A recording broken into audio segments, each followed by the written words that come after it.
Yes, wonderlik. Daar is vanaand hier by die tweede sessie van ons disipelskap kursus en wat 'n wonderlike voorreg hulle wat ook dan online is, wat nou nie is nie, baie welkom.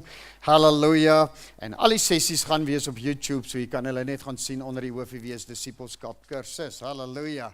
Nou, kan ek net gou weer sien, wie was nie laasweek hierso nie? Halleluja, ek hoop julle het kans gekry om dit dalk te kon kyk op YouTube. As jy nog nie het nie, kan jy dit gerus daar gaan kyk. Dis die eerste 3 bladsye.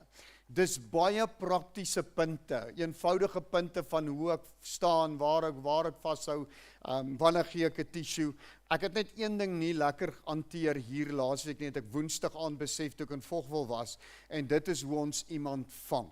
As iemand sou val onder die krag van die Here, want dit is nou nogals belangrik om daarna ook gou te loer. So ek dink voor ek net aangaan gou na oor hoe lei ons 'n siel tot bekering.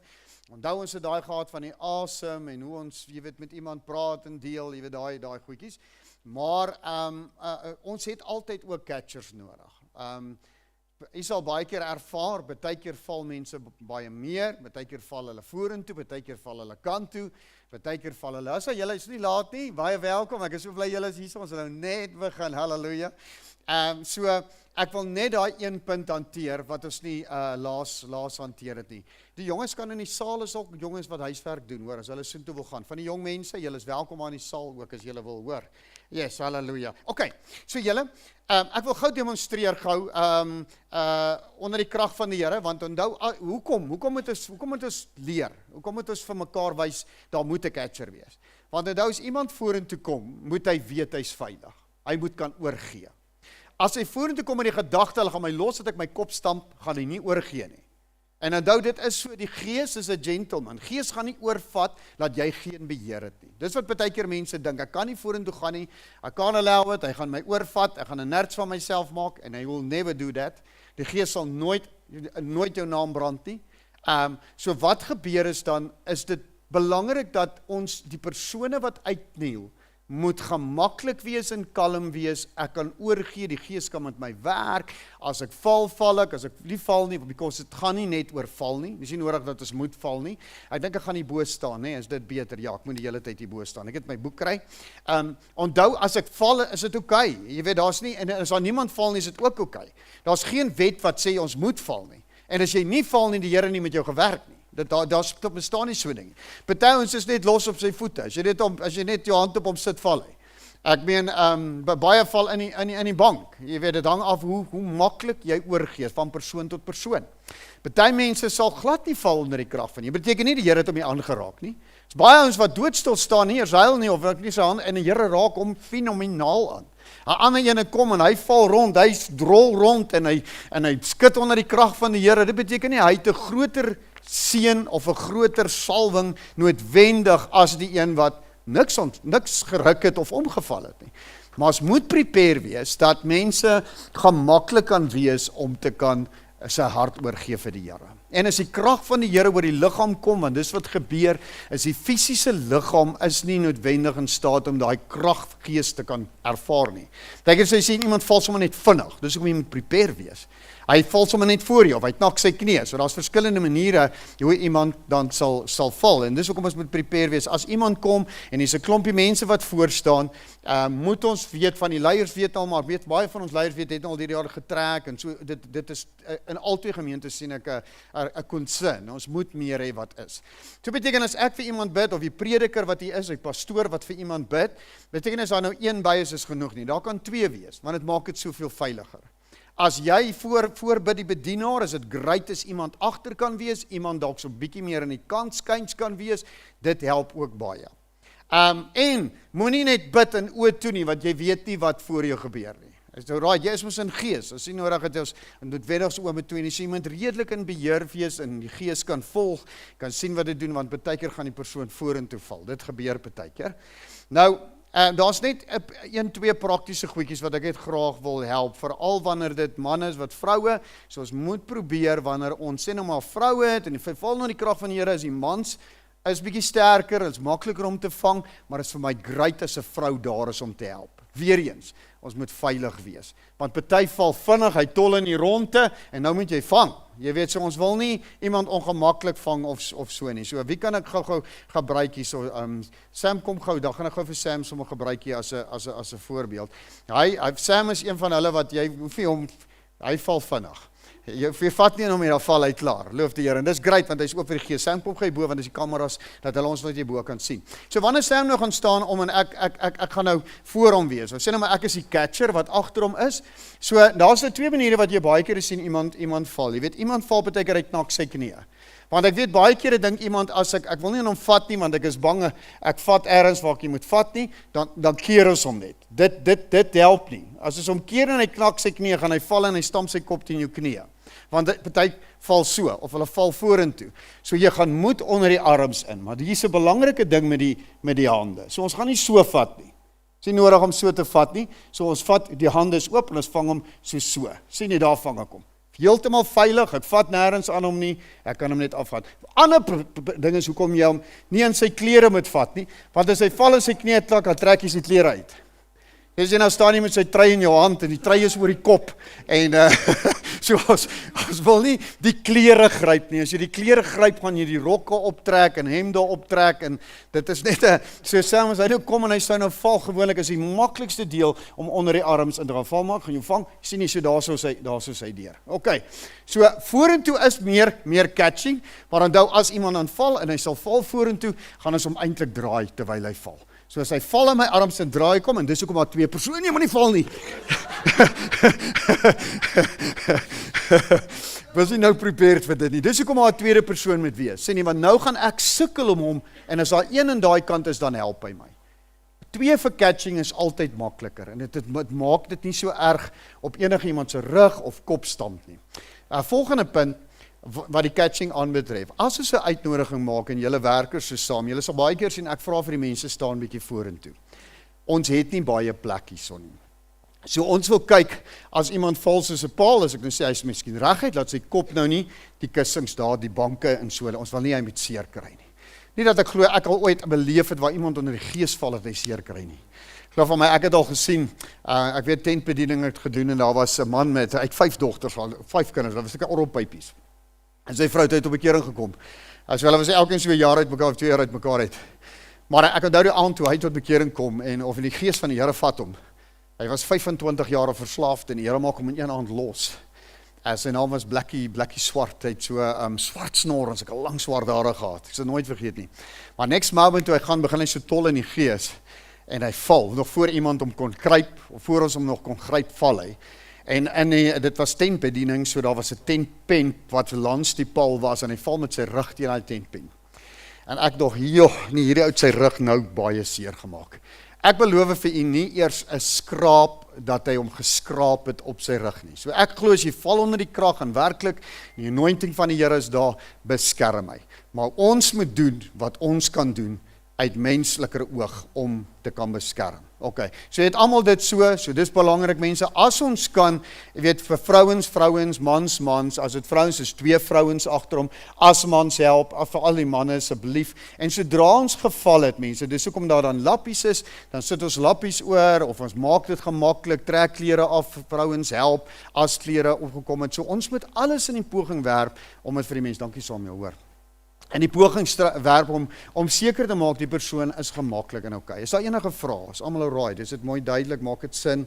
Halleluja. OK. Partykeer ek mens soos pastoor Dion Hokkie of van die ons kom ons baie mense en dit is 'n sterk evangelis of hy bedien sterk onder die gawe van kragte, dan val die ouens baie. Jy weet voordat jy dit eers vra.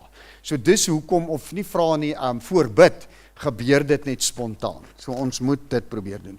Doen ons dit net hier voor, iemand in die bank sien die beheerder raak hom aan.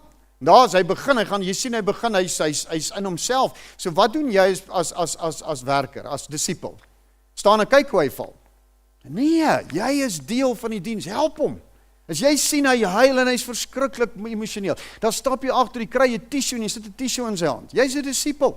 So dit beteken nie ek moet nou, of iemand moet vir jou sê, gaan doen dit nie. Dis hoekom ons hierdie doen, is dat jy kan weet, ek word deel van 'n span, wat mense help bedien. So wanneer dit gebeur, en ons het 'n groot groep mense, jy weet, en ouens, doen 'n praise diens, of 'n worship diens, en ouens val in die bank, of ouens gebeur in die bank, dit kan enige plek, enige tyd gebeur, dan as jy is disipel, dit is waar rentmeesterskap in kom, dis die derde punt, mag nie vanaand hanteer nie, want beteken as die koninkryk skade kry ek skade. Ek kan nie sê, maar ag, is nie my saak, is nie my storie nie. As die kerk skade kry jy skade, want jy is die kerk. Is dit nie so nie? Ons moet verstaan, ons het ownership. Die koninkryk van Jesus Christus, ek is deel van dit. Jy weet, as jy nou op die pad ry, op die plaaspad ry, en daar's 'n kantlyn draad wat stikkend is, en daar's 'n gat hier, en jy sien daar klim 'n skaap of twee oor, en jy het nie idee wie se skaap het nie, so gaan jy vir jou vrou sê, "Haai, kyk, die skaap het klim deur die draad." En jy gaan verbyry. Binne 300 meter het jy vergeet dat 'n skaap deur die draad geklim. Maar kom ek garandeer jou, as jy daar verbyry en is jou skape wat deur daai draad klim, gaan jy nie net verbyry en 100 meter verder vergeet het dat skape deur 'n draad geklim nie. Hoekom? Want dit vat in jou sak. Dit vat aan jou eiendom. Ons moet ownership in die koninkryk, en dis waarvoor disipelskap so belangrik is. Elke siel wat tot verlore gaan, wat nie Jesus Christus kan aanneem nie, is skade vir die koninkryk van Jesus Christus, en ons is die koninkryk. So ons moet in alles in die stryd werk, mekaar help, mekaar support, mekaar ondersteun om hierdie te kan doen. Amen. Halleluja. Almal by mekaar. Mense, hierdie is 'n metodiek. Is 'n persoonlike werkers disipelskap metodiek oor hoe om iemand na die Here toe te lei. Daar is ander riglyne, maar die basiese riglyn, 'n volledige riglyn, is hierdie een. Buiten hierdie kan ons in diepte bekering doen. Ek sal nou daaroor gesels. Vir u as werker, en dis waar ons inkom met berading, of waar ons inkom waar ons miskien die pastors betrokke kan maak, want party situasies moet 'n mens in meriete as meer dalk ernstig ervaar. Party is redelik straightforward, hy gee sy hart vir die Here, jy maak 'n afspraak met hom, jy sien hom by die huis. Baie van hierdie wat jy dalk hier voor gaan sien, gaan jy hierdie in diepte nie dalk hier voor doen nie, of nie by die kerk doen nie, maar wanneer jy hom by die huis gaan sien. Want onthou, hier by die huis is hulle baie keer oorweldig. Hy is dalk so onder die salwing van die Here, en hy huil, en hy dink nie mooi nie. So nou wil ons dit vinnig aframmel, hy gee sy hart vir die Here, vul die vormpie, en ek het my werk gedoen, gaan huis toe, ek het 'n siel vir die Here gewen. Die groot werk van is nie noodwendig hier nie. Die nasorg daarna is die belangrike deel. En dis waar dit vir my gaan help, van die pastore gaan help. Want onthou, vir my as pastoor, ek het nou nie vir die pastoor gebid nie, hy het nie met my gedeel nie, ek het hom na die Here toe gelei nie, maandag of dinsdag, moet ek nou ergens in die program 'n kans kry om te kan sien. Maar kan jy nou dink, as hierdie span wat vanaand hier is, hier stap 10 mense uit, nuwe mense, ons het 'n doopdiens gehad, ons het 'n uitnodiging gemaak, en sê, 6 ouens het uitgekniel vir hulle harte vir die Here te gee. So dit baie moeilik vir my as pastoor om al 6 se environments, en hulle manne, vroue, jonges, oues, te gaan nou opvolg, en ek weet nie wat het jy as persoonlike werker moet om gedoen nie, maar kan jy dink as jy net pa vat oor daai een siel waarmee jy gewerk het? Jy het hom na die Here toe gelei, jy maak 'n afspraak met hom, jy gesels hom, jy stap 'n verhouding met hom, en obviously myself ook, maar ons gaan soveel meer kan help, dat iemand nie verlore gaan nie. Want baie kere in die stelsel hoop is maar iemand kom 'n tweede keer of 'n derde keer, wil hom ook nie inforceer in die koninkryk nie, hy moet vrywillig inkom. So hierdie is 'n metodiek van hoe ons dit kan aanwend. Dis nie 'n alfa en omega nie, maar hy's 'n paar beginsels wat moet gebeur in 'n sondaarsgebed, en wat moet gebeur wanneer ek met 'n siel werk. Ek moet die sonde ding hanteer, ek moet die oorgawe hanteer. So dit is sekere dinge, hy moet sekere dinge erken, hy moet 'n sondaarsgebed het homself uit kan erken en bid, jy gaan hom natuurlik lei. So hier is 'n basiese metodiek. So wanneer ons hom ook gaan bedien, gaan ek nou nie op jou spring as jy nie al 7 punte so korrek en 100% in lyn het nie. Dit hang af wie's voor jou. Dit hang af, is dit 'n jong mens? As dit nou weer kinderbediening is, en jy gaan vir 'n kind na die Here toe lei, want hierdie is ook belangrik, wat 10 jaar oud is dit moeilik om hierdie diep skrifte vir hom uit jou Bybel uit te lees en te sê, dan weet ons mos, ek gaan op die metodiek moet aanpas. Iemand is miskien bejaard en hy hoor nie lekker nie, dan gaan jy ook nou dit moet in ag neem. So dit beteken jy gaan dalk 'n gebed hier vir hom doen, en miskien 'n oorgawe, maar as ek hom by die huis sien, dan gaan ek met hom mooi die dinge deurgaan en verduidelik en in die woord wys, want ek het dan 'n bietjie tyd. Jy sien, want ons moet nie dit aframmel nie. So ek gaan die metodiek vir julle gee, en hoe lei ons 'n siel tot bekering? Dis nou op bladsy Ekskuus, ja, ek is nou skoon op verkeerde bladsy hierso. Kom ons gaan gou na bladsy 4 toe. Hy wys 4 op julle, dink ek. Dink hy wys hy 4 of 5? Voorstelling. Ons is daar by die voorstelling. Het julle dit voor aan julle bladsy? Hy staan voor. Ekskuus julle man, ek het my ander ene wat ek nou hier gebruik. Bladsy 5, daar ek het gedink hy is 1 aan. Bladsy 5 gou van my op julle handleiding staan stap 1, daar stappe. Sien julle daar's 1, 2, 3 stappe, dan sal belangrike punte, 5 punte onder die stappe voor ons na stap 4 toe gaan op bladsy 6 dan. En die voorbeeld van 'n gebed stap 5, stap 6, stap 7. Daar's 7 stappe wat jy kan onthou wat jy in die wen van 'n siel dan doen totdat jy die resultaat van dit kan sien, die heel 7 stappe. So ons gaan vanaand hierdie hanteer, ek gaan die skrif ook vir julle dit gee, en ons gaan huis toe gaan met dit vir 'n week, en ons gaan bietjie daarna kan kyk. Ek dink wat ek ook kan doen, Bernie, ek weet nie Louis julle, of ek nie eers kan, buiten dit, dalk sommer in die week, net eers, of Sondag of so, gou iemand na die Here toe lei, en dit ook op YouTube laai nie. Dan kan julle dit al sien hoe ons dit doen. Net, ons kan dit volgende week weer doen, want ek wil nie oor dit jaag nie, ek wil graag nie, ons moet oor dit rush nie, ek wil graag julle moet gemaklik wees, en kan vra oor dit, en kan prepared wees met dit, so ek sal daarna gou kyk die moontlikheid van dit. Mense, stap 1, voorstelling, so wanneer ons nou kom, as siel het uitgekom na die Here toe, ons werk nou meer hier in die kerk, eerder as wat ons buite werk, alhoewel as ons die uittrek doen, gaan jy dit op hierdie selfde metodiek ook kan doen. So die eerste ding is, stel jouself voor aan die persoon voor u, stel jouself aan die persoon voor indien hy onbekend is. Nou, baie keer is iemand hierso, hy's 'n familielid, of jy ken hom, of hy is in die gemeente, jy ken sy naam, hy weet wie jy is, jy weet so, dis dan nie noodwendig nodig om jouself voor te stel nie. Ek is Bernie, ek is persoonlike werker, ek wil graag vir jou bid en jou help vanaand, is dit oké? Dan sê, my naam is Bernie, nee? U naam is, jy vra sy naam. Mense, ek is, as ek moes name onthou, ek sukkel baie om name te onthou. Nou, hulle sê vir jou die belangrike ding is van naam te onthou, as hy hom vir jou sê hom agter hom aan. Probeer dit, ek weet dit help 'n bietjie beter, as hy vir jou sê, ek is Bernie, en sê vir hom, yes Bernie, dankie, Bernie, ek bly om jou te ontmoet Bernie. Ek is, gee jou naam. So herhaal sy naam, direk na hy sy naam vir jou gesê het. Aangename kennis Piet, sê nou Piet, en dan sy van, dan sy naam en van ook kry, dis 100% reg, dis hoekom ek sê die van sit jy daarin, so jy sê aangename kennis Piet, en jy sê sy volle van.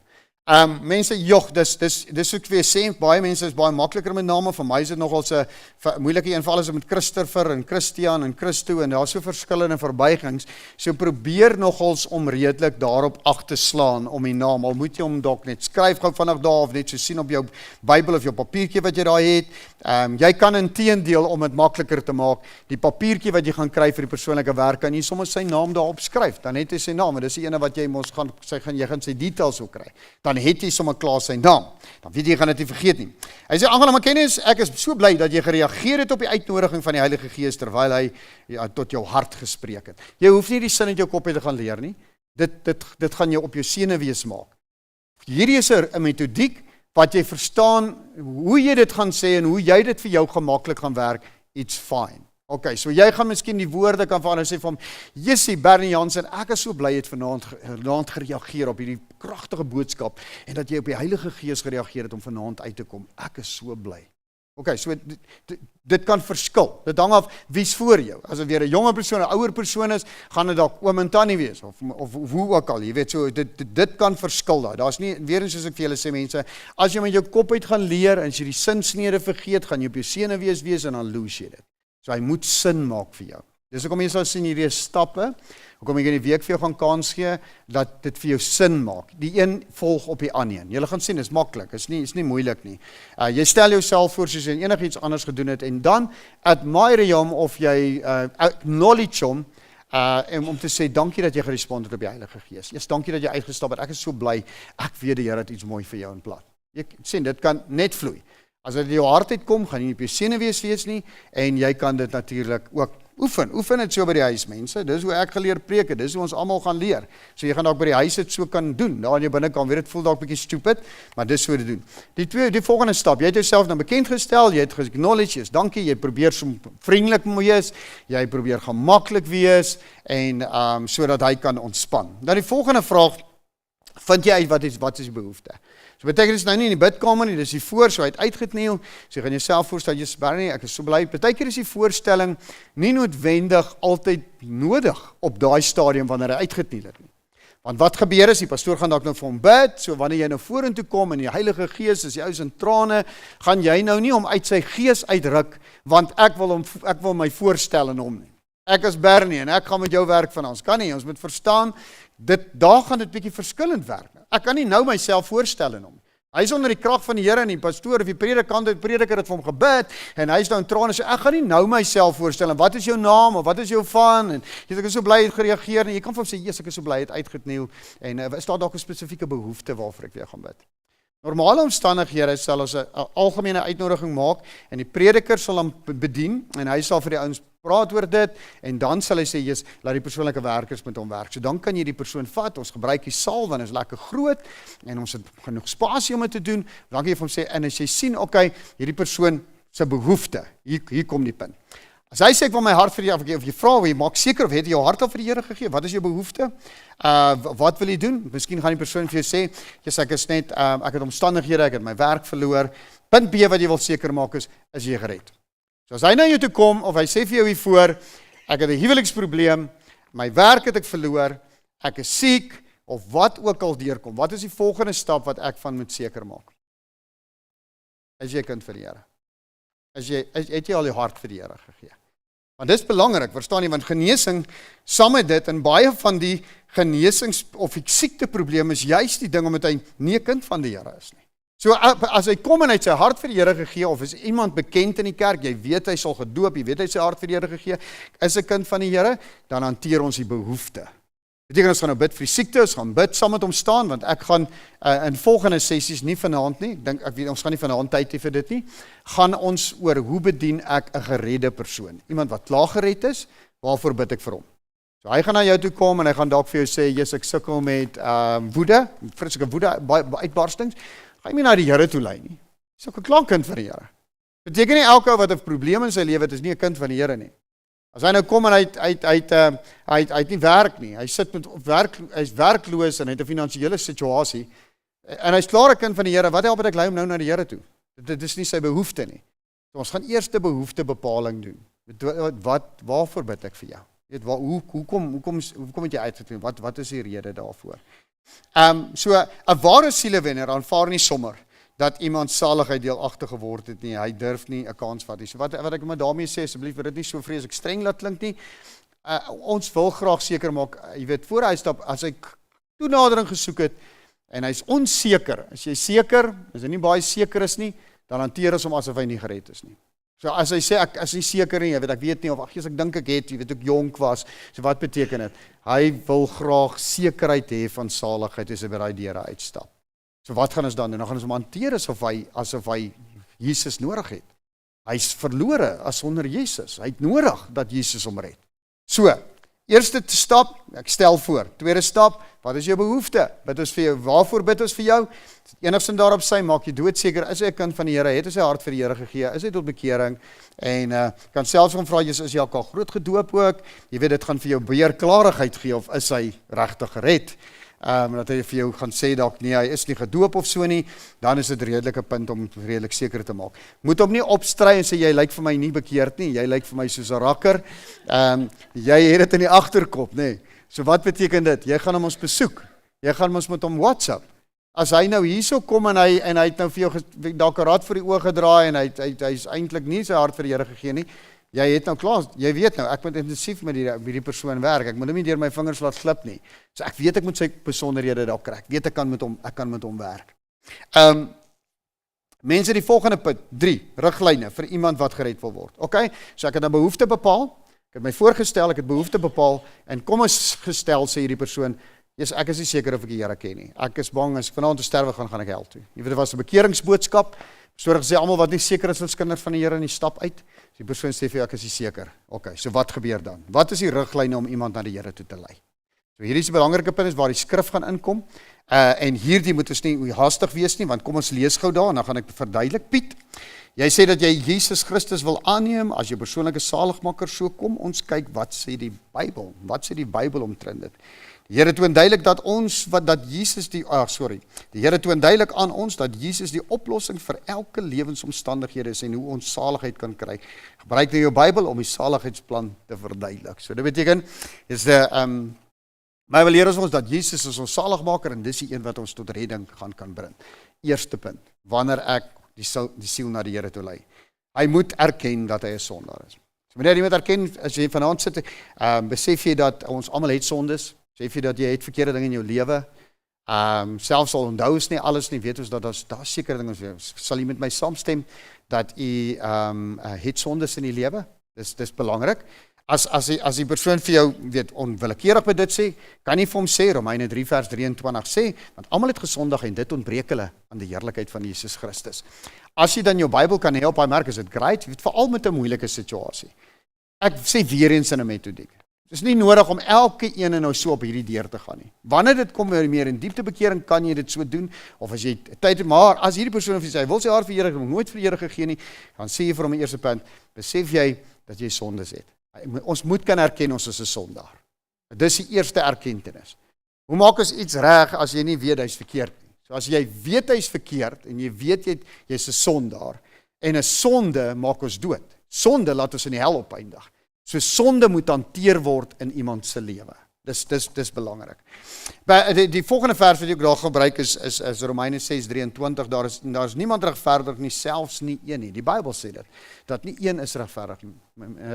Ek bedoel my sussie, ek sien dat die woord ook vir ons leer in Romeine 6:23, dat nie een regverdig is nie. Dat ons het iemand nodig om ons vry te maak en los te maak. Niemand is sonder sonde nie. So ons sien die Bybels leer dit vir ons. Tweede stap, wat jy gaan oorvloei. En dan is dit belangrik om te kan weet, dat ons nie onsself kan red nie. So ja, jy stem saam dat ons het sonde, jy stem saam dat ons nie onsself kan red nie. In die tweede punt. So ons het iemand nodig om ons te red. Het ons die eerste gedeelte? So jy verstaan dat jy sondaar is, en dat jy sondes het. Punt 2 vloei jy in, en jy sê vir hom, okay, as jy dan erken, en jy weet, die Bybel sê vir ons dat ons het sonde, moet ons ook weet dat ons nie onsself kan red nie. Selfs ek ook, kan nie myself red nie. Selfs elke persoon op die aarde kan nie homself red nie. Hy het 'n redder nodig. Dit leer die Bybel vir ons in Efesiërs 2 vers 98, want uit genade is julle gered, deur die geloof en nie uit julleself nie. Dit is die gawe van God en nie uit werke nie, sodat niemand mag roem nie. So dis wat die Bybel sê. Jy kan nie jouself red nie. Nie een persoon kan homself red nie. Jy het 'n saligmaker en 'n redder en 'n verlosser nodig wat jou kan doop. Hier moet die persoon daarop gewys word, dat hy deur genade gered word en nie uit homself nie. Die kerk, die doop, die aannemer, voorstelling, goeie kerk, goeie lewe, onderhoud, die 10 gebooie, of enigiets anders kan hom nie red nie. Baie keer sal iemand vir jou sê, vir alles uit 'n tradisionele setup uitkom, nie ek was in die sonnaskool gewees, weet ek het my kerk. So van nee, maar jy weet, 'n kerk kan nie jou red nie. Die kerknaam kan jou nie red nie. Hoeveel kere jy kerk toe gaan, kan jy ook nie red nie. Die feit dat jou ma en jou pa, jy weet, vir jou gebid het en jare in die kerk was en jou pa ouderling in die kerk, kan jy nie red nie. Dit is elke een vir homself en elke persoon homself moet kan erken, hy kan nie homself red nie. Niemand kan namens jou red buiten Jesus Christus nie. So as iemand bietjie taai raak, dis regtig min gevalle wat ouens doen, so dis hoekom ou die Gees nodig het om jou te lei. Doop, aanneming, so jy sê ek is aangeneem en ek is voorgestel. Dit gaan ons nie kan red nie, Jesus Christus moet ons red. So ek moet daai commitment tot Jesus Christus search in 'n persoon. Nie in 'n kerk nie, nie in 'n struktuur nie, nie in leerordes wat hy geleer het nie. So dis belangrik om dit te weet. Kom ons gaan geweer. Hy moet erken dat hy 'n sondaar is. Buiten dat hy erken dat hy 'n sondaar is en sonde het, moet hy daarna kan erken dat ek nie myself kan red nie. Ek het 'n redder nodig. En dan sê jy vir hom, ja, so nou dat ons weet, jy het sonde, en jy kan nie jouself red nie, het Vader vir ons 'n plan uitgewerk, om juis gered te kan word. Kan ek dit met jou deel? Sal dit nie wonderlik wees, as ek vanaand vir jou kan sê, dat Vader het vir jou 'n plan, dat jy nie hoef verlore te gaan nie. Punt 3, hy moet besef dat God vir hom 'n plan uitgewerk het. So wat gaan ons nou weer sê? Johannes 3 vers 16 sê, dat so lief het God die wêreld gehad, dat hy sy enige gebore seun gestuur het, die wat hom glo nie verlore mag gaan nie, maar die ewige lewe kan hê. So wat sê vir hom? Die Bybel sê vir ons, ja, weet jy, net omdat Jesus vir ons aan die kruis gesterf het, nee, het hy vir ons 'n plan bewerk, sodat ek en jy nie in die hel hoef te wees nie. Is dit nie awesome nie? So jy moet dit vir hom inkleer. Ja, is dit nie wonderlik nie, né? Yes, jy het vanaand uitgekom met sonde en jy besef iets sonde, en besef jy kan jouself red nie, maar is dit nie wonderlik dat Vader vir jou en vir my en vir ons as mens 'n plan het deur Jesus Christus en dat hy juis Jesus aan die kruis sou sterf dat jy nie hoef dood te gaan vanaand. Ja, is dit nie great nie? Is dit nie awesome nie? Verstaan jy, so jy lei hom in die opgewondenheid in. Weet as jy moet probeer dit vir hom skets. Jy's excited. Yes, hierdie is lewensverandering. Jy kan nou nie droog en boring en yes, jy moet probeer om hom dat hy daai eagerness in jou kry. Jesaja 53:5 is ook enetjie wat daar so sê, maar hy is ter wille van ons oortredinge deurboor, ter wille van ons ongeregtighede is hy verbrysel, die straf wat vir ons vrede aangebring het was op hom en deur sy wonde het daar vir ons genesing gekom. Selfde skrif wat jy ook kan gebruik in siekte, wanneer jy iemand nou met siekte bedien. Juist hoekom jou siekte vanaand voor God genees kan word, wat hy is gebreek sodat jy gesond kan wees. Selfde skrif. Ek het 'n hele bladsy, ek weet nie van julle is al 'n bietjie in die rondgeblaai nie, maar daar is 'n klomp skrifte in al hierdie kategorieë wat ons nou bietjie sal hanteer van dit of net gou vir u wys van dit. So wat beteken dit? Kom ons gaan gou weer deur. Kan ons vir onsself sê, herken is 'n sondaar? Herken hy kan homself red nie? Punt 3, moenie kommer nie. Vader het vir jou 'n plan in Jesus Christus wat jou gaan red en vry gaan maak en los gaan maak. Punt 4 op daai gedeelte. Onthou ons is nog steeds by stap 3, nee, hierdie is alles onder stap 3, dat julle net nie verlore raak hier nie. So wat sê die 4de punt? Nou wat as hy dan nou geweet het hy het sonde, hy weet hy kan homself red en hy weet daar's 'n plan. Wat is die volgende ding wat moet gebeur? Hy moet die sonde bely. Want nou niemand kan namens jou sonde vir jou bely nie. Elke persoon vir hom gaan voor sy knie gebuig voor God. Elke knie sal buig, elke mond sal bely dat hy God is. Jy weet, en vir ons selfs, vir myself ook oor die vingers getik, baie keer dink ons hierdie dinge, jy weet, gebeur van self. Jy weet, ou kom jare saam en mens besef nie, mense wat rou is, as ek so kan stel, en nog nooit deur hierdie is nie, besef nie al hierdie dinge nie. En dis hoekom ek en u hulle moet lei, en hoe groter span ons in die kerk is, al twee bedieninge, die saam uitreik wat ons gaan doen, gedeeltes, gaan hierdie goed, sal ons mooi voorbereiding vir dit ook doen, is hierdie goed so belangrik, want nou gaan ons met 'n uitdaging ook sit van die Engels dalk. Dat ons dalk in Engels dit gaan doen, maar nie so breedvoerig nie, dit wil ek graag vir julle sê. Daar's net 'n vinnige commitment, Engels as jy kan kry, en daai kaartjie wanneer jy hom bedien het, kan ons oorgee vir die gemeente, die pastoor, en hulle span kan dit opvolg en daar gaan doen. Dit is 'n ander konteks. Onthou, hierdie vanaand is vir ons hier in ons gemeente setup. Hierdie is nie straatwerk waar jy ouens se tromp oploop, en as jy hart vir die Here gee, dat daai pastoor Morney het so mooi kursus wat hy rondom dit aanbied. Hierdie is, ons wil graag mense bou, ons wil graag hê meer 'n permanente groei in die gees, en dis hoekom dit so breedvoerige metodiek is om iemand na die Here toe te lei. Okay, so vir hy moet sy sonde lei. 1 Johannes 1 vers 6, as ons sondes bely, hy is getrou en regverdig. Ekskuus tog. Hy is getrou en regverdig om ons van die sondes te vergewe en van alle ongeregtigheid te reinig. Hierdie is 'n vers, julle sal hoor, ek kan quoteer hom nogals baie veral as ek doop. So 1 Johannes 1 vers 9, hy sê vir ons, jy weet, in hierdie gedeelte, as jy sonde bely, God is getrou en regverdig om jou van sonde te vergewe, en wat wonderlik is, van alle ongeregtigheid te reinig. Hierdie is vir my 'n powerful skrif, want wat jy vir die persoon ook hier kan verduidelik, weet jy bely 'n sonde, want ons kan nie alles onthou nie. Maar weet jy wat's wonderlik, dat selfs al die ongeregtighede, alles wat uit daai sonde uit lei, vergewe hy ook. Nie net daai sonde nie. Enige nagevolge of alle ongeregtigheid reinig hy jou van.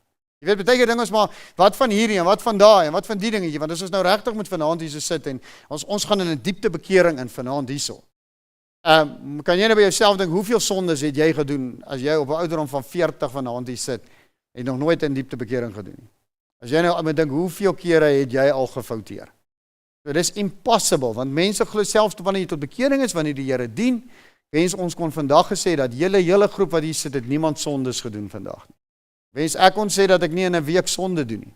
Ongelukkig het ons die redder Jesus Christus nodig, want dit gaan nie ook vir hom moet verduidelik.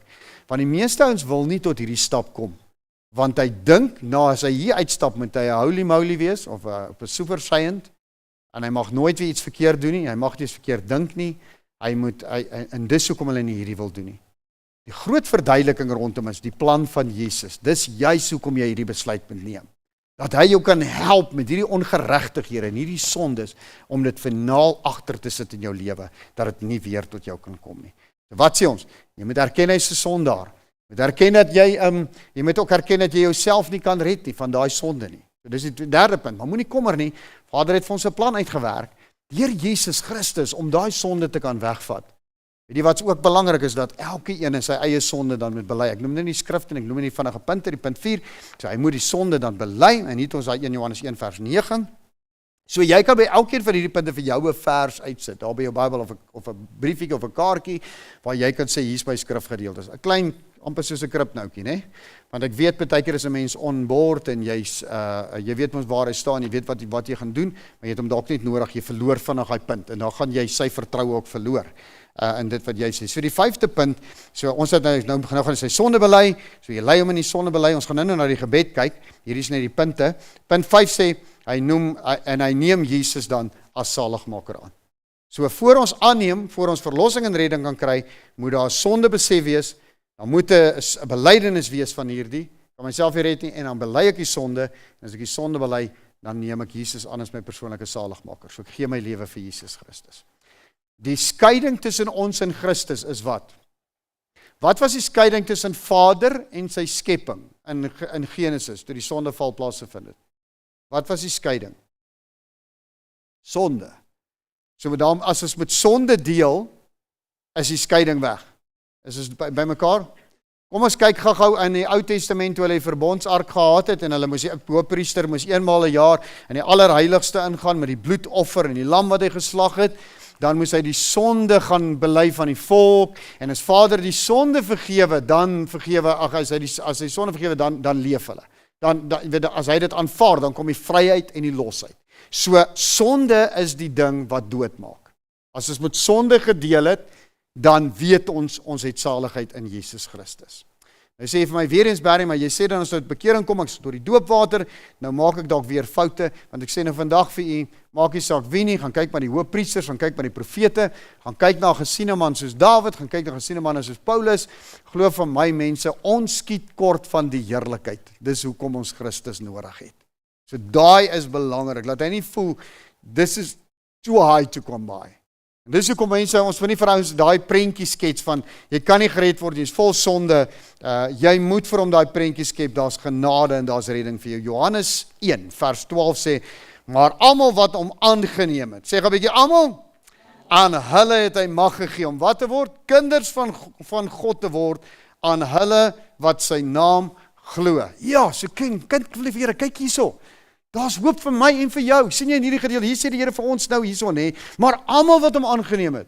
So weet jy het nou gesê jy het sonde, en weet jy, ons het daai sonde, jy het besef Jesus kan jou red, en ons het daai sonde nou bely. En weet jy wat sê die Bybel nog? Hy sê vir jou wat hierdie sonde bely het, sê hy in sy Bybel, sy woord, Johannes 1 vers 12, dat aan hulle wat hom aangeneem het, aan almal wat hom aangeneem het, so beteken as jy vanaand hier Jesus Christus aanneem, en met hierdie sonde deel, word jy sy kind, en jy het ewige lewe. Amen. So jy lei hom in daai gedeelte, wat jy kan sien, this is not too high, this is vir almal. Ons kan dit kry. Sien net vir daai sekere 144,000, soos baie keer sê net, party ons kan, maak nie saak wat hy doen nie, want as ons die uitverkiesingsleer, ek weet nie wie is bekend met die uitverkiesingsleer nie, ek het 'n vereniging gehad, 'n groot beweging van dit, was soms soos 'n kerk, uitverkiesingsleer, ek het nog nie hier dit so sterk geloop nie, maar die uitverkiesingsleer is maar baie onder die vaandel wat van 'n sekere gelowe, wat reken net hulle is gered. Jy weet, niemand anders kan nie. Jy weet, jy ook. As jy nie deur God gekies is en gered is, kan jy 10 keer tot bekering kom, jy gaan hel toe.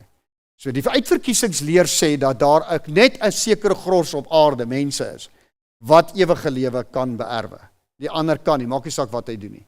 So as jy gedoem is jy gedoem, Jesus kan jou nie eens red nie, jy gaan hel toe. Dis die uitverkiesingsleer, met 'n verskriklike omskrifte, natuurlik Ou Testamentiese goed, verskriklike Ou Verbond goed en baie wettiese goeders. Natuurlik daar's baie gelowe. Mense in Suid-Afrika, daar sit ons met omtrent so 5000 verskillende kultusse, nie okkult nie.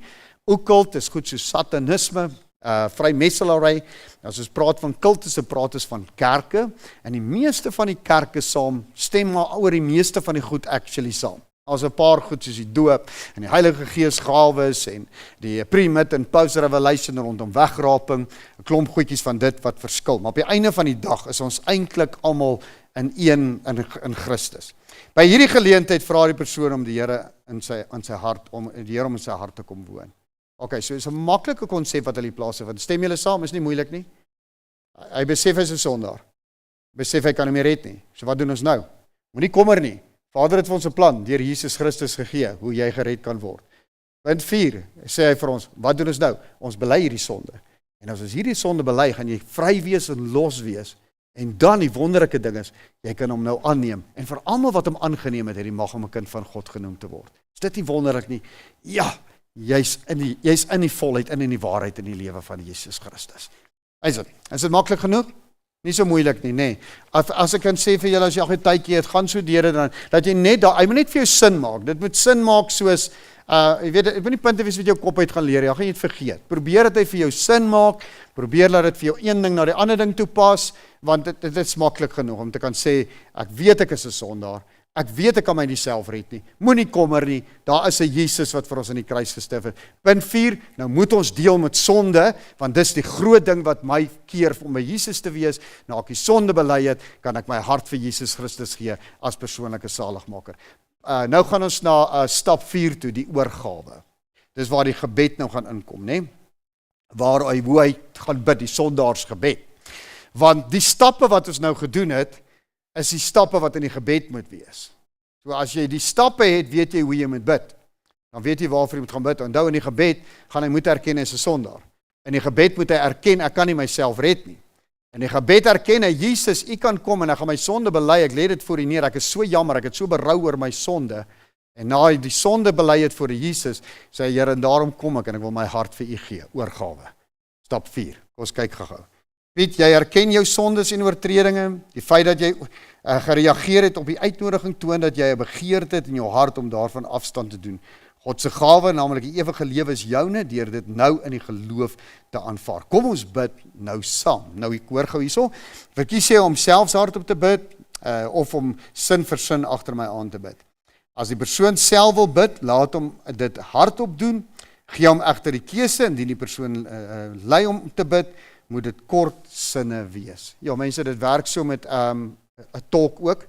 Hoe korter die sinne is, hoe beter gaan die tweede weergawe wees. As jy lang sinne bid, gaan hy verkeerd en dan gaan hy verkeerd bid. Kort sinne, kort dele, eerder as lang sinne, as jy iemand lei. So hoe doen ek dit nou? Jy gaan dit mos by die huis oefen. Jy gaan vir jouself sê, jy kan dit selfs uitskryf, sê, dis hoe ek iemand sal lei. Wat is die punte wat daar moet wees? Sê, ek erken ek is 'n sondaar.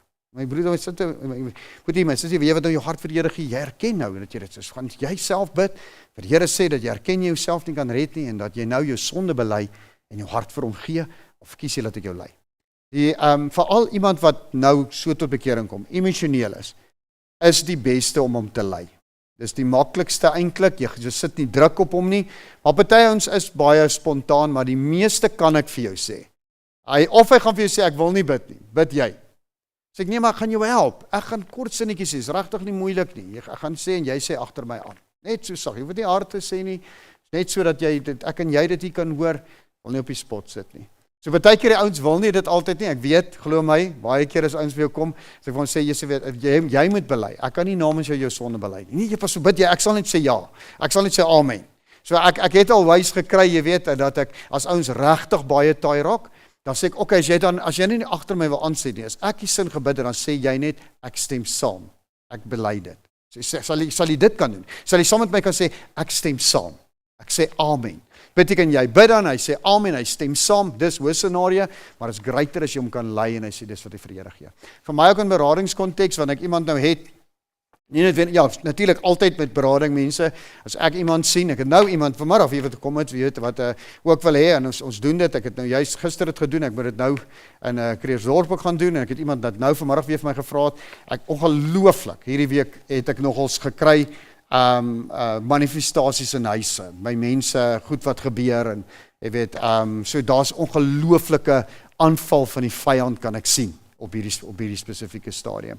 So dis belangrik, voor jy enige switch kan doen, moet jy seker maak, die persoon wat daar bly, die persoon wat jy bedien, is 'n kind van die Here. Gaan nie om iemand bevryding doen en dinge bestraf en afsalf en te kere gaan as sy authority lyne nie reg is nie.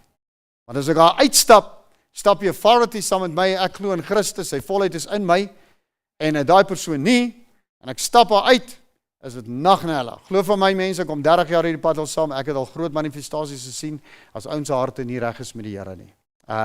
Jy kan hom slegter los, jy kan hom slegter aflos. Dis hoekom so 'n persoon ook, jy weet, as jy dadelik agterkom hierse ding, gaan jy dit so hanteer, maar jy moet baie oop wees in die gees, en dan so gou as moontlik nie die persoon laat verbygaan nie.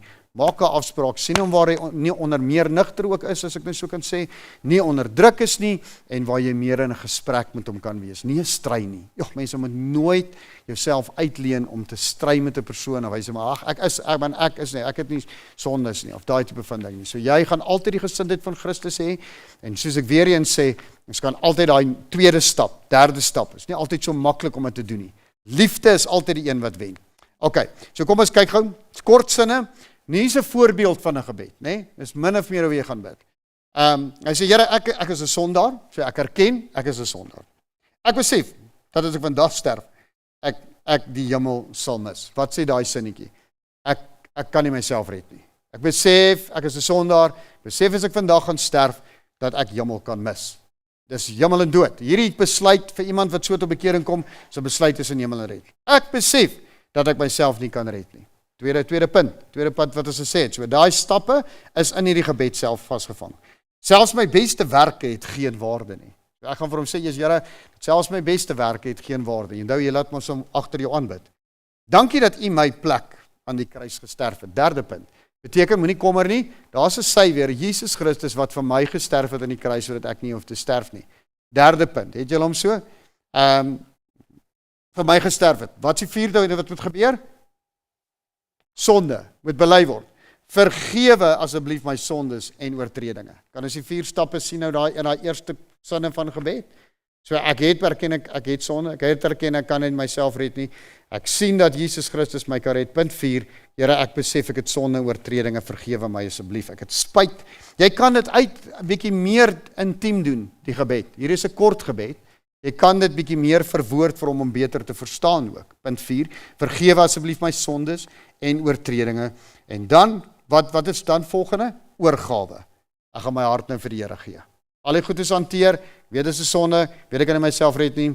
Ek besef ek het ek weet Jesus het vir my die plan losgemaak, en met Jesus my die plan losgemaak het, kan ek nou loskom van my sonde, dan bely hy sy sonde, en dan doen hy die oorgawe. Ek kom woon van hierdie oomblik af in my hart. So wat sê ek? Ek gee oorgawe, Here, hier is U, kom woon in my hart, kom bly in my hart, en dan baie dankie dat U dit doen vir my. Ek vertrou U alleen vir my saligheid. Amen. Dankie Jesus, my hart vir gee. Dankie dat U my skoon maak. Dankie dat U my heel maak. Dankie dat U vir my krag gee en sterkte gee. En as jy daar klaar is, moet jy onthou hierdie ou te sy hart vir die Here gee. Excited. Yes, Here. Jy's deel van die koninkryk. Welkom in die ewige lewe. Welkom dat jy in die koninkryk van Jesus Christus vanaand hierdie besluit geneem het. Die beste besluit van jou lewe. Weet dit vanaand, wat die vyand jou ook al wil vertel het, Jesus het jou vrygemaak van al die tekortkominge van die verlede. Hy het jou losgemaak, hy het jou heel gemaak, hy het jou gesond gemaak. Hierdie goed het geen effek meer op jou nie. Dan is dit die 5de stap. Wat is die 5de stap? Dis die kaartjie. Ek is besig om 'n bietjie dit nog te ontwikkel, maak bietjie nuwe. Ons het nou ander daar agter, maar ek wil graag 'n bietjie meer prakties een, 'n bietjie kleiner wat jy by jou kan hou in jou Bybel ook. 'n Persoonlike werkerskaart en opvolgmateriaal. So opvolgmateriaal beteken buite dat jy vir sy naam en telefoonnommer gaan kry, gaan jy vir hom 'n kaartjie gee van 'n skrif 2, 3 bietjie raad van lees my Bybel, ek hou vas in geloof. Die stappe wat jy redelik doen, na hy nou sy hart vir die Here gegee het. Kom ons lees dit gou verder, as hulle sê, okay, die oorgawe is die eerste stap, ware disipelskap, die tweede stap. So ons wil graag jy nou nie net sy hart vir die Here gee nie, ons wil hy met aktief in die koninkryk kom word. Kan nie net hemel toe gaan nie, dis great en is awesome, maar hy moet 'n disipel word, soos wat ons is. En laat hulle ook mense kan beïnvloed en mense se lewens ook kan help red, sodat hulle ook hulle harte vir Christus gee. Dan kan jy hom aanmoedig om sy Bybel te lees. Jy weet, sê vir hom, Jesus, het jy 'n Bybel? As jy nie 'n Bybel het nie, gaan ons hom 'n Bybel gee. Verstaan, so ons het Bybels hier, ons het selfs, hy kan nie dadelik vir 'n nuwe Bybel gee nie. So eers moet jy ons dadelik seker maak hy het 'n Bybel. Hy moet 'n Bybel hê. Mense, jy sal verbaas hoeveel mense het nie Bybel nie. Ek onthou, ek en Lisa een middag gou na skool is, ons gou na mense se huis toe, pa, ma en elke ding en die dogter, jong dogter, sy's 11, 12, is nie 'n Bybel in haar huis nie, nie 'n Bybel in haar hele huis nie. Dis amper dink 'n mens by myself, kan dit moontlik wees dat iemand nie 'n Bybel in sy huis het nie? Dink julle so? Dis eintlik bietjie scary vir my. Ek meen, is dit nie tog 'n ding wat jy as ouer en so gou as moontlik vir jou kind 'n Bybel ergens, al is dit net 'n Gideons Bybel of iets ergens het. Bybel moet daar wees. So dan, hy moet 'n Bybel hê, want hy moet dit gaan kan lees. Hy moet elke dag bid. Beteken nie, hy moedig hom aan. Jy hoef nie vreeslike lang gebede en praat met die Here. Sit daar op jou bed en praat met die Here. Selfs met hom, bid met hom. Julle is mos nou 'n verhouding. Hy woon in jou. Hy's nou deel van jou. Jy kan met hom praat, elke deel waar jy is, selfs jy aan die parkie is by die werk, jy kan 'n geleentheid, praat met die Here, om gereeld kerk toe te gaan. Belangrik om aktief te wees in 'n liggaam, en dat mense jou kan help, weet jy, die mense in die kerke almal het ook uitdagings, nes jy? Ons almal is ook maar net, ons hart vir die Here gegee, en wil ook graag hierdie fellowship hê. So wees deel van die liggaam, kom raak betrokke, en dat ons mekaar kan help, en vir mekaar kan gebid. En dan sê jy vir my laaste punt, ga vertel wat die Here vanaand vir jou gedoen het. Ga getuig. Wat is iets greats? Here het jou nuut gemaak, het jou heel gemaak, het jou gesond gemaak. Daai getuienis van jou is so powerful. Kyk waar was jy en kyk waar is jy nou. Jy's nou 'n kind van die Here en jy's in ewige lewe. So gaan vertel. OK. En dan eerste afspraakie. As jy kan daar.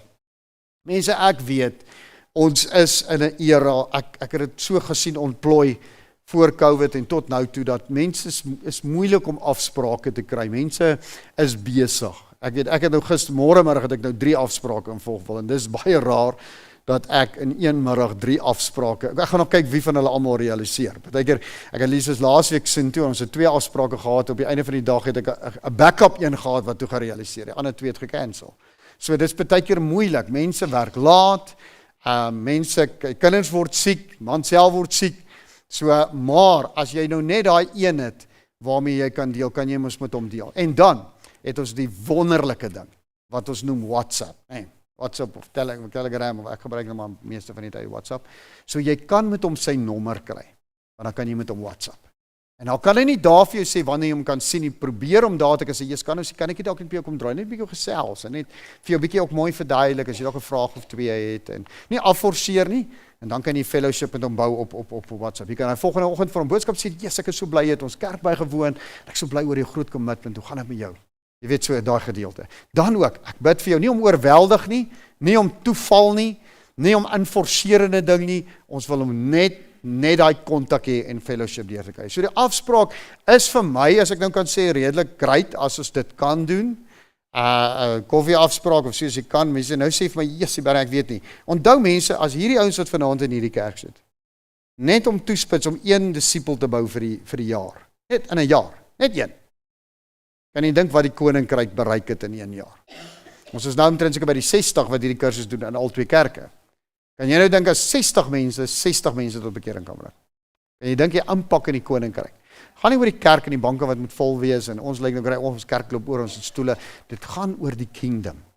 Selfs al red jy iemand en hy's nie in die kerk nie of hy's in 'n ander dorp of 'n ander plek, dis disipelskap, mense. Onthou, die kerk kan hom nie red nie.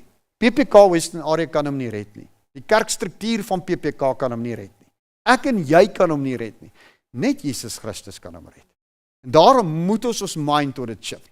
Selfs die online mense, ek sê hierdie kursus, hoeveel ouens nou selfs in Mpumalanga, ek meen, ek het saam met my matriek geskryf het, is so opgewonde, ek het later vir hom gestuur. Dus hy was saam met my matriek gewees. En in COVID-tyd het hy my opgespoor en sy hart vir die Here gee, 'n fenominale getuienis. Hierdie Spies, ek het hom nogals nou op die online ook genoem. Hy het nogals hallo gesê ook weer daar, ja, ekskuus. Ken jy nie vir hy nie? Van waar af ken jy vir hy nie? O, 'n ander dag se storie. Ja, Henny ken ek en Lisa het saam met 'n matriek geskryf. Ons was saam in een skool, ek en Lisa saam met matriek en Henny was saam. Maar in elk geval, ja, so hou sy hart vir die Here gegee het en hoe hy, ek weet om 'n lang storie kort te maak gesê, "Jesus, dankie vir die online want hy werk skofte. Hy kan nooit in die kerk kom nie, maar die online is hy elke diens in die kerk." En dit is great om hierdie stories te kan hoor. So mense, jy kan met iemand werk selfs al is hy nie by jou nie. Want onthou, Christus gaan hom, nie ek en jy. Ek en jy is net die instrument. Die Here kan in hom werk en sy lewe en sy hart vir hom oopmaak. Amen. Ek onthou nog vandag die tannie Annetjie wat my tot die Here toe gelei het. Onthou sy my versorg het, die dag aan na my gebel het, daai week my besoek het. Sy was seker die beste altaarwerker wat ek, dankie Here, het my bederf met 'n committed iemand wat gesê het, hierdie ouetjie gaan ek red vir die Here. En dit is so awesome om dit te kon doen. Ek het op 'n stadium met haar kontak verloor. Toe sy in 'n ouete huis in Pretoria en iemand van my gemeente wat in my eerste gemeente was, is toe na daai ouete huis toe. En toe loop hy vir Annetjie raak en sy sê vir hom, sy wens sy kon hierdie jong man weer kry met die plat kuif, met die wit kuif. En sy sê, maar wat is nou sy Bernie? Hy bel my uit haar kamer en sê, jy sal nie glo wie sit hier by my, die Annetjie nie. Sy sê vir my, sy praat van hierdie jong man met 'n bekering kom wat 'n pastoor is. Sy wens sy kon kontak met 'n mens, sy sê Bernie, hier sy praat met haar. Nou al daai, ek was so surprised. En ek dink ek so begeerte gehad om net weer met haar te kon gesels, want ek het heeltemal kontak met haar verloor. Oor die 30 jaar het ek heeltemal kontak verloor. Maar ja, dis sommer net 'n vinnige storie. Mense, daai is so 'n storie wat as jy iemand kan help en iemand so 'n pad kan loop en saam kan deurbring. Vir ons as ouers is dit nie belangrik om ons kinders te kan help hiermee. Dat ons kan weet ons kinders gaan hierdeur. Maar as ons hierdie kan weet jy kan dit in jou kind sien, jy kan jou kind help om vir die Here aan te raak. So die stap 6 is 'n eerste afspraak wat jy dan met jou kind kom binne 24 uur. Ek sê nou binne 24 uur mense, dis regtig nie altyd haalbaar nie. Moenie eers 'n tyd aan dit koppel en daar is 'n metodiek. Dit beteken net dat dit nie afkoel en te lank vat nie. Moenie net 3 weke laat wag nie.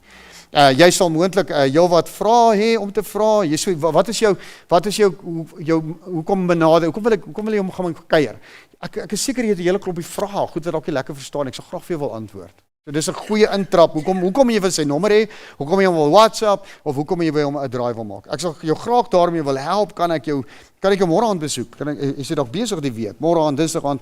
Maak seker dat jy 'n dagboek byderhand het om 'n afspraak te finaliseer. Moet nooit vir hom vra watter aand vir jou pas nie.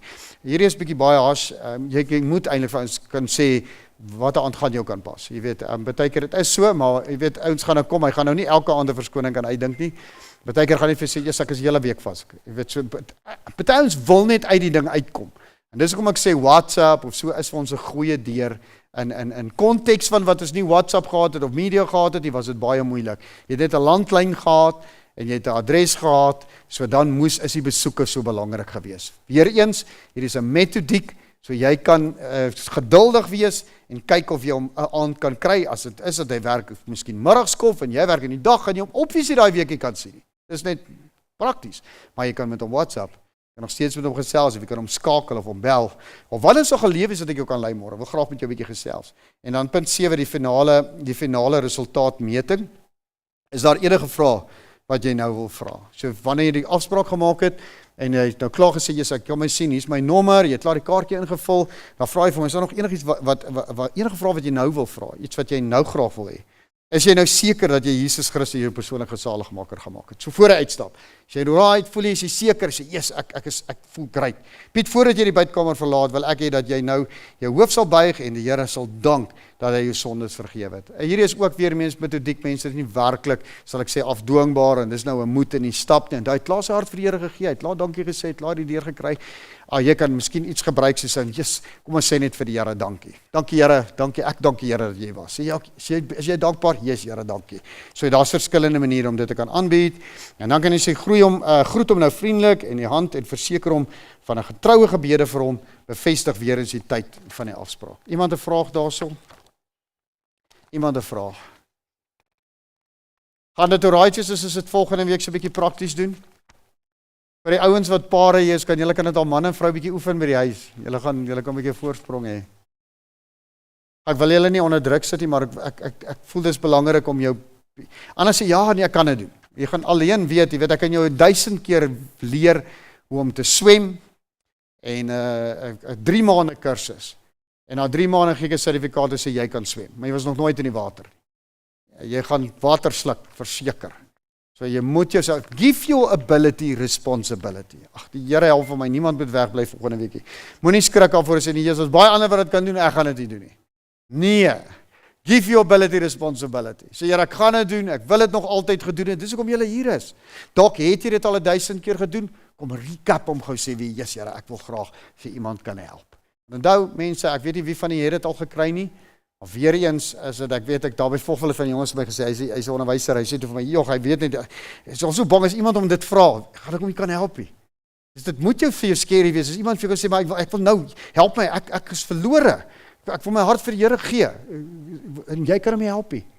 Dit moet 'n scary gevoel wees, dink ek, as jy weet, jy kan hierdie persoon, jy kon hom help, hierdie persoon gaan dalk, môre is te laat, so nou is belangrik, so ek moet hom nou na die Here toe kan lei. En weer eens mense, dis nie nodig om so intensief, as hy net daai commitment neem, sondagsbely, sy hart vir die Here gee, het jy baie bereik. Amen, loof die Here, amen. Is jy opgewonde, sê ek amen. Loof die koning, halleluja, stap 7 verby, kom ons gaan kyk gou, kinders, hoe werk ons met kinders? Sonnaskoolonderwysers moet veral let op hulle eie kinders en saam met hulle gaan bid. So wat beteken, jy is in die banke, jy is jong mense, of jy is jeugleier, senior burgers, jy is senior pastore, jy stap senior burgers uit, jy het 'n verhouding met daai persoon, hoekom stap hy uit? Halleluja. Kinders, as jy sê jy's kinders, is nie altyd 'n great idee om natuurlik na jou eie kind toe te stap, as jy vorentoe uitgeteel het, gee 'n kans vir iemand anders ook met hom te deel en te werk. Jy kan met hom by die huis werk. Want onthou, hulle vat nie altyd alles, hulle is baie keer almal om hulle glo behalwe hulle pa en ma. Ek meen 'n tiener, wat slimmer is 'n tiener? Nog 'n tiener. Ek meen, you can't beat him. Hy's net slim verby. En vir alles jy sê ma en pa's, jy weet niks. En hy sal eerder iemand anders 'n woord voor jou nou vat, so gee geleentheid vir iemand om hom te kan bedien. Jy kan altyd saam wees, maar dit is nie altyd wys nie, laat hy 'n bietjie daai geleentheid kry, of ook 'n deel kry om te kan weet. Onder geen omstandighede mag kinders afgeskeep word nie. Jy moet nooit vir kinders in 'n groep bid nie, maar afsonderlik, dit sal verhoed dat hulle afgeskeep voel. So dit beteken, dit is moeilik in 'n groepsverband, mense. Menige kinders is al hartseer by die bidkamer uit met letsels, wat soms nooit weer genees nie. Behandel die kind soos een wat hom waarlik wil bekeer, luister na sy versoek, bid daarvoor, maar maak seker dat jy hom help om Jesus uit te kom. Ek het nou dag ook in volgende 'n jong meisietjie gehad wat gedoop het, en weet nou sy hart voel tog baie keer, eers is belangrik dat sy verstaan. Het die 4 bladsy deur, ek was selfs by hulle huis gewees, gesê, asseblief ma en pa, dit is waaroor dit gaan, sondebelydenis, dis waaroor dit gaan, sy's jonk, is belangrik om te verstaan wat die bekerings behels. So vir 'n kind ook, jong kinders wat inkom, nie dink hy's kind, hy's klein, hy weet nie, glo vir my, hulle is op 10 jaar uitgelese. Jy sal verbaas wees die tipe intelligensie waarmee ons op 'n 10-jarige, 9, 8, 9-jarige ouderdom, hy wil sy hart vir die Here gee, en hy word uitgenooi met te doen, hy verstaan tussen links en regs, hy verstaan tussen verkeerd en reg. So dit beteken, hy is potentieel in daai gedeelte om sy hart vir die Here te gee. Moenie dink hy's te klein en te jonk, en dan wel een kant toe stoot nie. Nee, definitief nie. Ons moet elke poging. Ek wil miskien net gaan noem, as dit gebeur dat ons min werkers is, en hier's 20 mense wat uitgekry het, maar net 10 werkers. Wat doen ons in so 'n geval?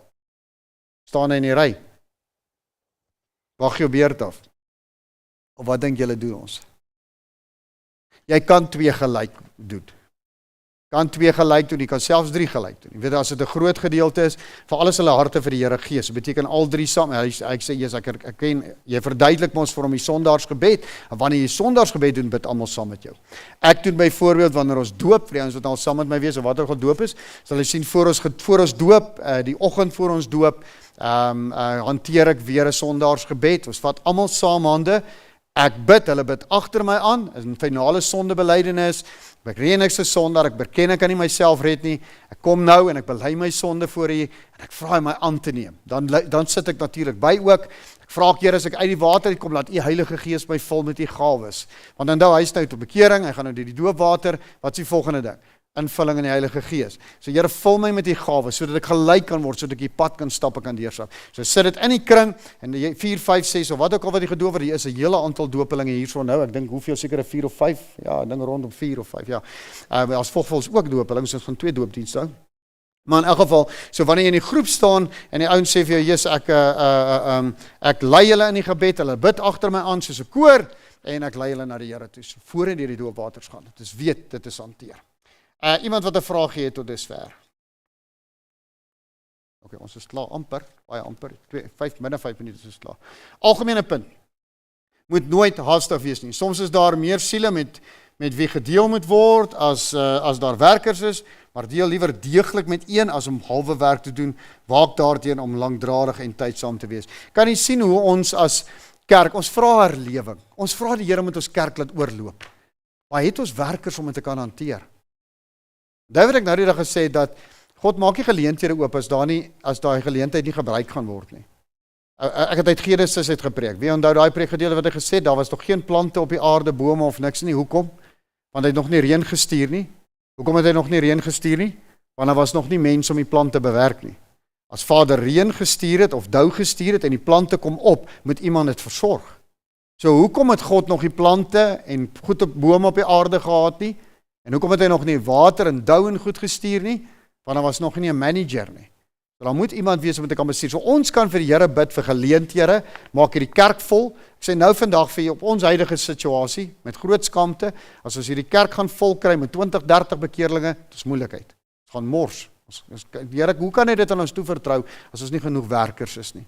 Daarom is dit vir ons duidelik. Ons is in 'n seisoen in, ons kan dit sien, jou vyand is vies en kwaad, en ons kan nou sê, ja, die dorp, baie mense het weggetrek, ons is nie meer so baie mense, dis geen verskoning nie. Ons moet kan deel dit wat die Here vir ons gee. En ons kan hierdie kerk nog steeds, nie net die kerk nie, die dorp, so sê as ons uitreikings doen, ons kan die kinders bereik, die sonnaskool kan 'n poppekas gaan opsit daarso, ons doen dit in Mosambiek ook, en ons het gesien daar hoe 'n sonnaskool van 0, binne 3 dae na oor 100 kinders groei. Oor 100. En dis nou juist hoekom hulle in November, ek kan julle met die boodskap bewys hierdie pastor, asseblief pastor, come and help me, please, our children ministry. Hulle kuiter glad nie vir die kinders in Mosambiek nie. Kinders is een kant. Meeste van hulle doen nie 'n sonnaskool nie. So dis 'n groot leemte. En dit is nog als een ding, Pastor Armando het vir my gesê, wat ons een ding wat Jesus wil kom leer, dat hoe important is die kinders. Want wat gebeur het, ons doen die kinders voor die tyd, wil ons opslaan, hy kan so excited, geef hom 'n pakkie chips in sy hand, so ons gaan dit ook doen, gee 'n bietjie chippy, gee 'n bietjie syfstokkie, ons kan daarvoor alles kry, en hy gaan huis toe, gaan haal van ma en pa. Ja, daar's 'n tent, ja, daar's 'n pop, jy moet sien hoe praat hy pop. Dan vertel van Jesus. So wat doen die ma en pa? Hy kom so toe. Saterdag aand is hy kerk so vol, daai tent so vol, daar's nie sitplekke, mense wat buite kan die tent. Ons het die kinders daai aand hier, hulle het hier omgesit. Jy kan net sien hoe groei dit. En daai selfde kerk waarvan ek nou praat, wat net 1 diens 'n week gehad het, Lucia, bou 'n massive auditorium. Kan nie vir die foto's wys uit niks uit nie. So mense, vir ons as disciples, as ons gehoorsaam is, en die Here kan ons help om hierdie siele te red en te wen, want wat is dat die groot crusade doen soos daar, ons het, ek preek, dan vra ek van die pastore, of die leiers, of die jeugleier, om hulle te lei, want dit is Portugees, dit is moeilik vir my in Engels, of as hulle doen en hulle vertaal, maar wat ek gewoonlik doen is, ek reël met hom voor die diens, jy gaan vir my hierdie altar call, jy lei na die Here toe, laat hulle sonde bely, julle harte vir die Here, en wat doen ons daarna? Ons vat almal se nommers, en skryf dit neer, hulle vat al hulle besonderhede, en dis hoekom ons werk met 'n kerk, ons werk nie sonder 'n kerk nie, hier ook as 'n uitreik gaan doen, ons werk nie net blindelings met mense, want wie gaan na daai siel kyk, wie gaan met hom help, wie gaan hom môre en oormôre praat, waar gaan hy volgende Sondag heen, nou dis sy hart vir die Here gegee, en waar gaan hy nou heen, so hy moet 'n huis hê, hy moet 'n plek hê waarna toe hy kan gaan, hy moet mense wat hom kan help versorg, so dis waarna toe ons werk. 6.2, enigiets wat die bidkamer gehoor gesê word, moet met grootste vertroue behandel word, hier is mense, hierdie is, jy moet soms 'n uitroepteken sal sit, as iemand jou vertrou, hy kom sê vir jou enige ding van wat dit nou, mense is baie keer desperaat. Hy gooi sy hele boek voor jou oop. Joh, mense, weet jy hoe blootgestel is so iemand? Ek kan so upset raak, as iemand claim en sê ook, jy weet, hy bedien, of hy's 'n bedienaar, of hy's veral in beradingskonteks, hier is nou nie berading nie, maar is self te vleel, jy kan nie uitpraat nie. As hierdie ou vir jou sê, jy's maar my vrou dit, my man dit, of my man jong, yes, hy drink, ek kry hom net dat hy klaar, yes, ek is so upset, as ek kry dan dit die hele py uitgedrink. Jy kan nou nie daar die bidkamer uitstap en sê, ja, Jesus, hy vrou, hy's al man syp jong, hy syp alles uit. Jy kan ons nie dit nou vir die ander mense verstaan, hy's blootgestel. Daai vrou of man is blootgestel. En dit moet jy vertrou, hy het jou vertrou, en hy het dit voor die Here gesit. En vir my is ek so pertinent, men sê, as iemand 'n sonde voor jou bely, en die Here spreek om Vrydag, en ek en jy gaan vertel dit oor, is dit so goed jy dit gedoen. So jy kan nie daai verantwoordelikheid, ek weet baie kere kom mense by my, weet sê van Jesus, vir my, en ek is baie gestel op, jy moenie goed uitpraat, asseblief mense, dis 'n baie belangrike punt. Selfs wanneer iemand vir jou so iets vertel, en jy weet iemand het 'n moord gepleeg, dan raak dit 'n ander konteks. Jy verstaan, dan moet jy met die persoon deurkom sê, Jesus, kyk, hierdie is baie ernstig, en ons kan nie hierdie ding net tussen ek en jou hou nie. Verstaan jy, maar nog steeds daai vertroue situasie. Gaan jy nie alleen los nie. Gaan nie vir jou vir die wolwe gooi nie, maar ons gaan hierdie moet hanteer. Dit natuurlik so iets moet jy onder ons as die leiers of myself of die pastore of wie ook ons onder aandag bring as iets so ernstig is. Rekorddoeleindes, elke persoon op aan die gemeente behoort of nie, sy naam en adres moet verkry en neergeskryf word aan die vir rekorddoeleindes. Indien 'n persoon baie goed ken, hoef die naam nie noodwendig voor hom neergeskryf te word. Dus jy weet wie dit is, né? 6.4 geen inligting. Gee inligting deur aan die leier. Ek evalueer vir opvolgwerk, beskerming is die deel van die werker se plig om dit op te volg. Ons het nou byvoorbeeld soos verwelkomingspakkies ook. Ek het nou daar agter vir ek dink so Gerda gewys. Caroline, ek sal vir julle wys. Volgvol weer met 'n kaartjie met alles besonderhede op en 'n sweetie ook in en so sanitizer met ons labeltjie op en so. So ons wil graag kontak met die persone hê. So ons wil graag hê jy moet vir my help. Leiers ook, pastore, bestuurslede, span wat hier is, ons moet hande vat. Ek weet nie van nie, maar ja, ek is so honger vir herlewing, ek is so honger dat hierdie banke vol sit. En dit was baie, ek weet, met 10 jaar terug mense, jy weet, in hierdie gemeente, ons het by aandienste 180 mense by aandienste, so wees jy is parkering nie. Ons het aandienste chock-en-blok gehad, vroeger jare hierso. Weer die gemeenskap het baie verander, baie het weggetrek, is weer, ons kan net eens 'n verskoning gebruik nie. Beteken ons moet net harder werk. Amen. Is jy saam met my? Ons kan sien dat die dorp het baie, ja, die dinamika van die dorp het verander. Ons kan sien, miskien in 'n dorp soos Vogel is makliker met die kinders. Die Sondagskool groei baie vinniger as wat dit hier groei. Why? Because daar's 'n vol Afrikaanse skole, 2 in 'n hoërskool, vol Afrikaanse hoërskool. Jeug is soveel makliker nou daar. Maar ons kan nie daar agter gaan staan nie. Ons het 'n responsibility in ons gemeenskap. En al is dit miskien die helfte getalle, maak nie so gaan nie oor getalle nie. Maar elkeen wat op ons pad kom, moet ons die beste probeer om te wen. Amen. Ek gaan gou. Is daar iemand wat nog 'n vraag het? Ek bid vir onsself. Vader, dankie vir hierdie aand. Dankie vir elke man en vrou wat bereid is. Dankie Here dat hulle, ek kan sien, ywerig is en Vader wil leer. Help ons om hierdie praktiese punte, Vader, tot die tafel te bring. Bid meester dat ons nie nou sal paniekerig raak en dink, Jesus Here, is te veel om te onthou en moet ek hierdie doen? Vader, U sê vir ons, U opdrag, U finale opdrag gesê, gaan dan heen en maak disippels. Doop hulle in die naam van die Vader, Seun en Heilige Gees en leer hulle om alles te onderhou wat ek julle geleer het. Here, ons kan nie net tot bekering bring nie. Ons moet hulle ook leer. En dis hoekom ons nodig het as 'n koninkryksvisie in 'n kerk, in 'n liggaam van Christus in hierdie dorp, in hierdie gemeenskap. En hierdie 2 kerke, en hierdie liggame wat U aan ons toe vertrou het, moet ons as die bestuurders optree in die rentmeesterskap vat in die koninkryk in Jesus naam. Vader, dankie dat ons dit op ons neem. Dankie dat hierdie man en vroue seën. Vader, ek salueer hulle. Hulle kon vanaand by die huis sit en hulle seepies gekyk het. Maar Vader, hulle neem die koninkryk ernstig op. En dis hoekom hulle hier is. Hulle sit hulle self miskien in 'n ongemaklike posisie, self as persoon, maar om 'n siel vir U te wen. Ek bid dat hierdie uit reddings gaan, Vader, beroepings gaan opstaan van sielewenners. Jesus Here, ek kry passie. Ek wil graag iemand vir U wen. Ek wil graag van krag tot krag groei in Jesus naam. Vader, dankie dat U ons gebruik. Dankie dat U ons begenadig en dat U seën elke woord in Jesus naam. Amen. Amen. Thank you. Hallelujah.